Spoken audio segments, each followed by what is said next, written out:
Hey again, programs. How goes it? It's a lovely little Sunday, and we're back to the old business of reviewing again. I actually went out on Friday, and I went around town. I was going job hunting, as always, and I ended up in the local EV Games. And I came across a lovely little object. It caught my eye because it didn't really seem to fit in. It seemed just a little bit out of place, almost. And when I picked it up for a fairly low price. It was good. And I picked it up and started to play it and realized that it was very cinematic, but the gameplay was also incredibly unique. So with that, I have decided to add another addition to the fabled Unspoken series, and with it, Primal. Yep. Lovely little PS2 exclusive, and only Sony made it too, which actually blew my mind, considering they could actually produce a fairly well put together game on their own. Anyways, let's get to it. You play the main character, Jen, who is a girl basically trying to live a normal life, and her and her boyfriend are leaving the club Nexus that they work at. Well, Lewis works at. He's a singer in a band, but yeah. They're leaving.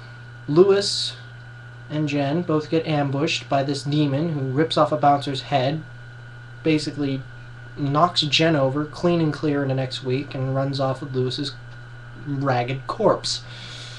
That aside, we get to the point where we see Jen in the hospital, barely clinging to life, and she ends up getting woken up by the secondary character, whose name is Scree, a frumpy, growly little gargoyle. And he's so interesting because you don't see a character like this too often. He's basically about knee to thigh high. He's a gargoyle. He's got this liony face, scraggly little body, and yet he's so deeply toned and well spoken. And Jen is a little bit whiny, but I mean, hell, what would you be reacting like to if you got pulled into another dimension where basically the entire balance of the universe is being threatened by a guy who really has issues with management? Anyways, that's your general story. You come across the characters Arella and Abaddon, the two opposing forces of order and chaos.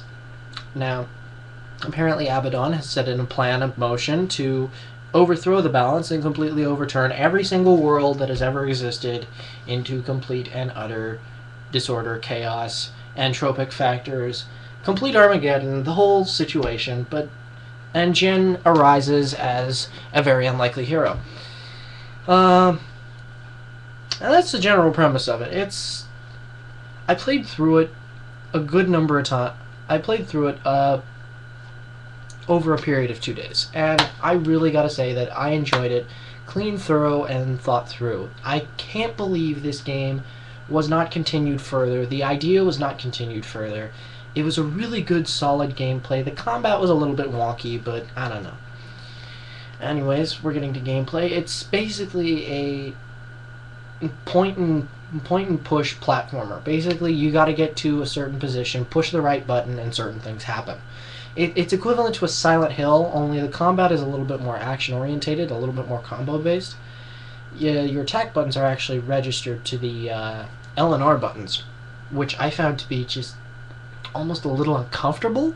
I don't know what Sony was going with that, but I don't know. It produced a very nice effect. The directional pad allows you to switch between the 4 elemental forms, the Ferai,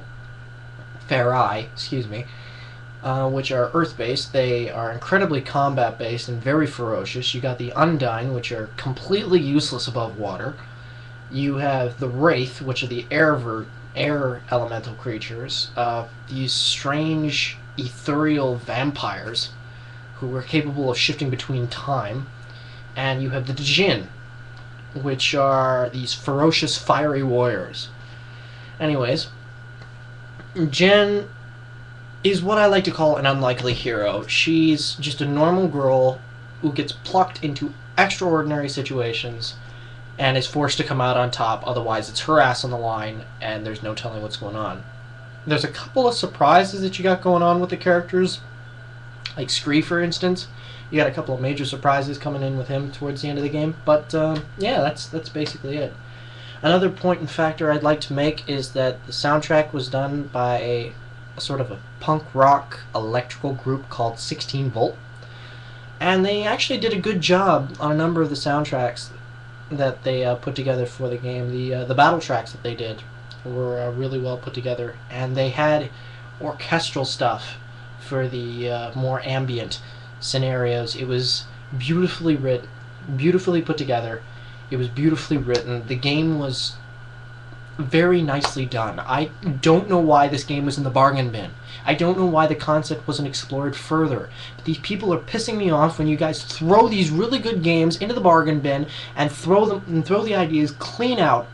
I really hope one of these game developers is watching me right now, because this shit is pissing me off. When good game ideas are completely thrown out the window when they don't make a decent profit to start with. Games like Alter Echo, Primal, I